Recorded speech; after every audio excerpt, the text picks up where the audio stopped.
So now we are going to make an animated slide in PowerPoint. First of all, we have to go to insert, and from insert we have to pick a shape,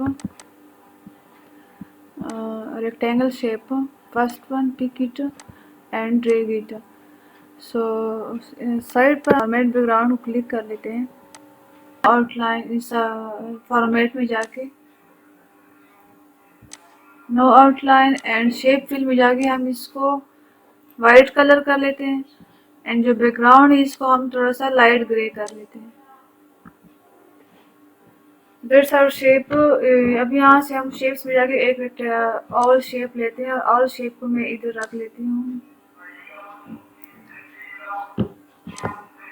इसके लिए हम no outline कर लेते हैं, no outline करके and shape fill. अब इसको जो भी कलर देना है कर दे दें एंड अगेन मैं यहाँ से एक रेक्टेंगल लेती हूँ और रेक्टेंगल को मैं कुछ इस तरह से फैला दूँगी।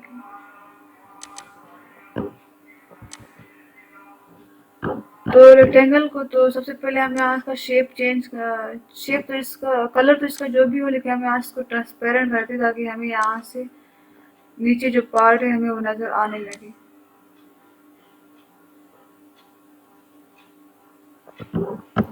तो यहाँ से हम इसका जो वाला पार्ट कट ऑफ करते हैं, यहाँ से हम इसको सेलेक्ट कर लेते हैं एंड शिफ्ट दबा के इसको सेलेक्ट करते हैं। तो select this shape and shift दबा के इसको सेलेक्ट कर ले and again go to shape and subtract it. और ये शेप बन गया। अब इसको हम इधर रख लेते हैं। सर्च से हम एक टेक्स्ट बॉक्स ले आते हैं।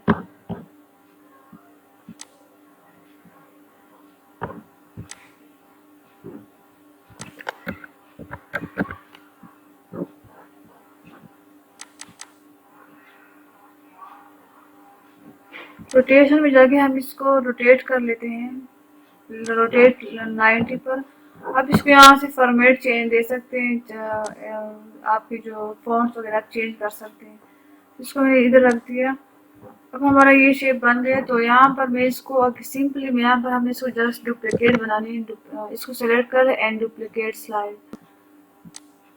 ये 3 काफ़ी है हमारे पास। अब यहाँ पर हमने सिंपल इसको सेलेक्ट करना है और हम इसका कलर चेंज करेंगे। शेप फिल में जाके हम फॉर्मेट में इसका कलर चेंज करते हैं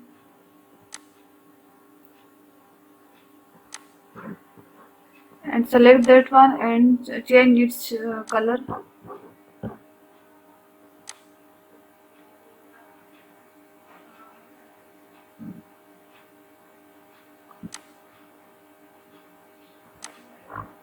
And the last one जो ग्रुपिंग कर ली थी वो भी हमने कर ली थी। अब यहाँ पर मैं सिंपली सेकंड स्लाइड को सेलेक्ट कर लूँगी और इसको क्लिक करके मैं कंट्रोल एक्स करूँगी और इस शेप में जाके मैं इसको फिर क्लिक करूँगी और यहाँ पर मैं कंट्रोल वी करूँगी। सो देखिए हमारा ये शेप इस तरह से बनेगा। अब हम इसको 1 बाई 1 इस तरह से रखेंगे इस एक दूसरे के ऊपर।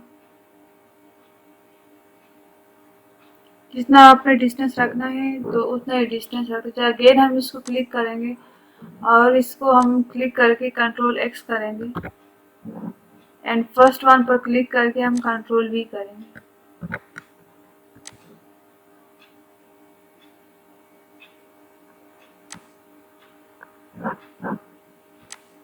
लास्ट वन को हम क्लिक करेंगे एंड यहाँ पर हम इसको क्लिक करके control x and first one पे क्लिक करके कंट्रोल वी।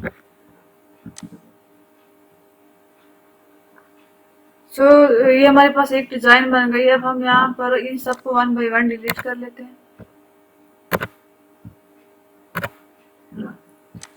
और यहाँ पर सिंपली हम इससे कुछ सेलेक्ट कर लेते हैं ओवरऑल को और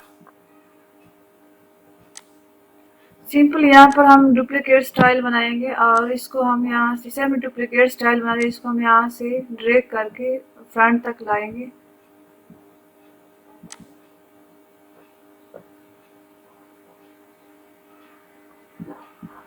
अगेन हम इसको क्लिक करेंगे, डुप्लीकेट स्लाइड बनाएंगे इसका और इसी तरह से हम इसका ये वाला स्लाइड जो है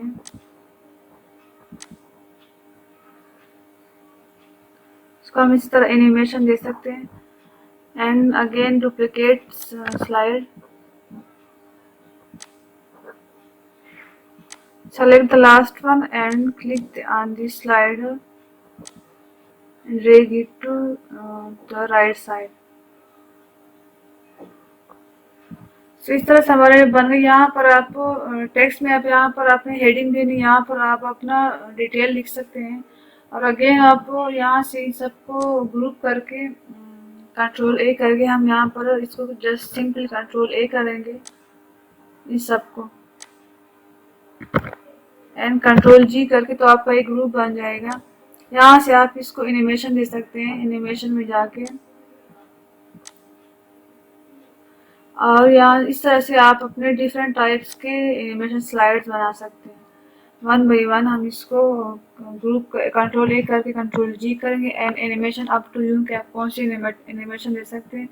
टेक्स्ट में यहाँ पर आप हेडिंग दे सकते हैं, यहाँ पर आप डिटेल लिख सकते हैं, या फिर यहाँ पर आप हेडिंग दे सकते हैं, जिस तरह सूटेबल लगे। इन पावर पॉइंट में प्रेजेंटेशन की स्लाइड बड़े अच्छे, और इसको हम एनिमेशन वीडियोज़ के लिए यूज़ करते हैं।